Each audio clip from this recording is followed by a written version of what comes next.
le nombre de migrants traversant l'Europe a diminué de 30% cette année. Cette réduction est saluée comme une victoire de la lutte de l'Union européenne contre le trafic de migrants. La réduction du nombre de migrants est également perçue comme une validation de la décision de l'Union européenne de sous-traiter la police des frontières et des migrants aux pays africains. L'Union européenne a promis 100 millions d'euros à la Tunisie, en échange de l'arrêt des bateaux de migrants se dirigeant vers l'Europe. Mais des groupes internationaux de défense des droits humains ont accusé la police des frontières tunisiennes d'abus systématiques envers les migrants africains. Les experts affirment que les migrants sont régulièrement torturés en Tunisie.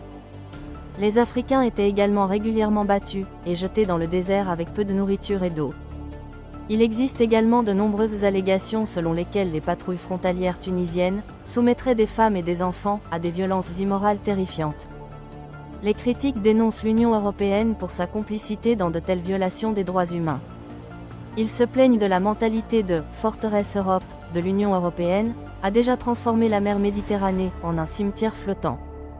Les militants craignent désormais que l'Union européenne soit vulnérable à la pression croissante de pays comme l'Italie, la Tchéquie et le Danemark, qui souhaitent confirmer l'externalisation et la délocalisation des demandes d'asile. Ce plan, inspiré du modèle britannique du Rwanda, prévoit le transfert des migrants vers des pays tiers, avant que leur demande d'asile européenne ne soit traitée. Les contrats de police des frontières entre l'Union européenne et les gouvernements africains sont similaires à l'accord de l'organisation avec la Turquie, visant à empêcher les migrants d'entrer le long du flanc sud de la Méditerranée de l'Europe. Et tout comme le président turc Recep Erdogan, l'accord de partenariat européen a permis au dirigeant tunisien Kais Saied de s'installer dans une position de force.